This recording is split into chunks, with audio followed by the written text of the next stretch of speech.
만약 가족 중에 더 이상의 치료가 무의미하다고 판정받은 말기 암 환자가 있다면 여러분은 어떻게 하시겠습니까? 소중한 생명을 이어가기 위해 끝까지 치료를 계속하시겠습니까? 아니면 가망 없는 환자의 고통을 줄일 수 있도록 무의미한 연명 치료를 중단하시겠습니까? 이같이 어려운 판단을 해야 했던 한 할아버지가 살인 혐의를 받게 된 사연을 소개해드립니다. 전북 임실군의 한 마을. 왜소한 체구의 한 할아버지가 모내기를 준비하고 있습니다. 등에 맨 농기계 무게만 수십 킬로그램. 할아버지 혼자 준비하기에 농사일은 너무 버거워 보입니다. 다 모짜리 혼자 쓰세요, 모내기 혼자. 뭐냐는 그냥 안 씻고 있으면 안 씻고 혼자 간다 이제는 안 씻고 있으면 아무 생각이 없으니 그냥 요새 난 우리 쌀게 눈이 안 좋아. 하면 눈이. 그냥 3시 때 그냥 3시 때 오면 그냥 안 씻고 생각이 나서.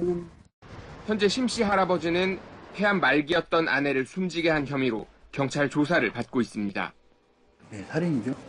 결론은 어떻게 됐든 자기 행위로 인해 사람이 죽었으니까. 암이 다른 기관으로까지 전이돼 회복 가능성이 완전히 사라진 할머니는 중환자실에서 연명치료에 들어갔습니다. 이런 할머니를 할아버지가 집으로 데려가겠다고 했고 병원 측이 이 요구를 거부하자 할아버지가 할머니의 산소호흡기 튜브를 자르는 극단적 선택을 한 겁니다. 사건 당일인 지난 5일 할아버지는 중환자실에 누워있는 아내를 집으로 데려가겠다며 의료진과 실랑이를 벌였습니다. 그 소동 중에 할아버지는 할머니의 산소호흡기 튜브를 농사용 칼로 잘랐습니다. 인공호흡을 받지 못한 할머니는 잠시 후 사망했습니다. 할아버지는 왜 산소호흡기를 잘라가면서까지 할머니를 집으로 데려가려 했을까? 일도 안 돼서 환경이 다 죽겠더라는 게 보고 싶어서. 보고 싶어서 완전 막 뛰어들어갔지. 그렇다면 할아버지는 함께 있고 싶다는 자신의 욕심 때문에 할머니를 숨지게 한 걸까? 할아버지 입장에서는 평생 같이 살아셨던 할머니하고 마지막을 그런 모습으로 마무리하고 싶지 않았었겠죠. 이 사람이 평생 같이 살던 사람하고 배우자하고 이제 사별을 하는 건데 그건 원하지 않는 사별의 모습이란 말이죠. 일을 마치고 집으로 돌아온 할아버지. 그를 맞이하는 것은 방 한 구석구석 남아있는 할머니의 흔적입니다. 우리가 또 오늘 이런 바람이 앉아서 있으면 얼마나 기분이 좋아. 요새는 아무것도 없으니까. 이렇게 일 갔다 오시면 여기 앉아서 이렇게 얘기하시고 그러셨어요? 가지고 앉아서 문 열어보고. 할머니 생각에 눈물로 밤을 지새운다는 할아버지. 방 한 구석에 놓인 할머니의 사진을 보고는 또다시 오열합니다. 얘가 우리 어디야?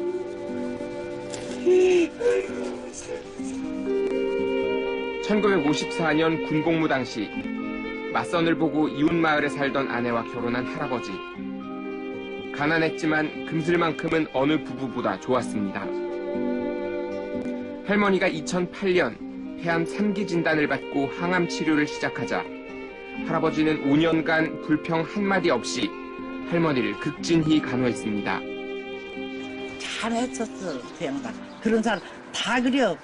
그렇게 우리는 식구가 걸리면 그렇게 간호 못 한다고.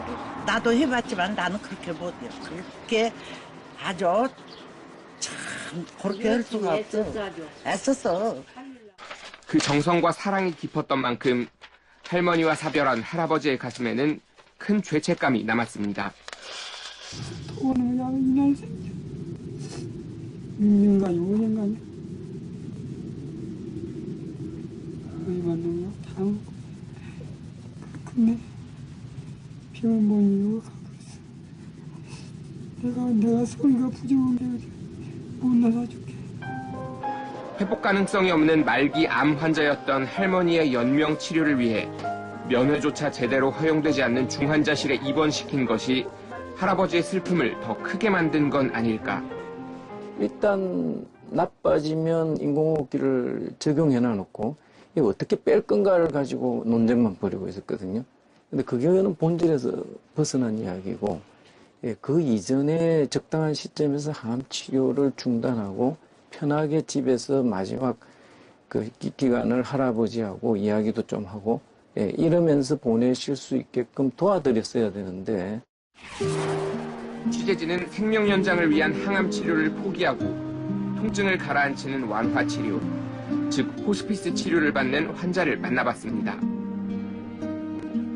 난소암 말기 환자인 윤옥자 씨도 지난 2008년 처음 암 진단을 받고 6차에 걸쳐 항암 치료를 받았습니다. 다행히 당시엔 성공적으로 치료를 마쳤지만 오래 지나지 않아 암은 재발했고 항암 치료를 받을 때 죽음에 대한 두려움을 더 크게 느꼈다는 윤 씨는 오랜 고민 끝에 항암 치료를 포기했습니다. 항암으로 지쳐서 차라리 자리 못 일어나고 그러느니 그보다 시간이 조금 짧아지더라도 차라리 내가 원하는 시간을 가지고 내가 원하는 그런 생활을 하는 게 더 낫다 싶은, 저는 그쪽으로 더. 죽음과 직접적으로 연결되는 연명치료 중단이 생명윤리에 맞지 않다는 논리는 설득력이 있습니다.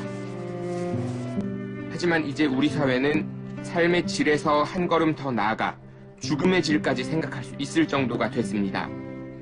불필요한 고통을 가중시키고 마지막 남은 시간이란 게 그렇게 기계에 의존해서 무의식 상태로 보내는 게 거의 미덕이 아니거든요. 마지막에는 평생 같이 있던 사람하고 한번 인사도 하고 가야 되고 부둥켜 안고 울고도 한번 가야 되는 게 임종의 올바른 모습인데. 해가 기울 무렵 할머니 산소를 찾은 할아버지.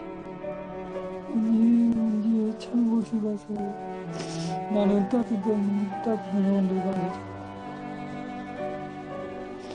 산다 지금도 깨끗이 없는 집이 없는 사이는 없는 데를 신고하고.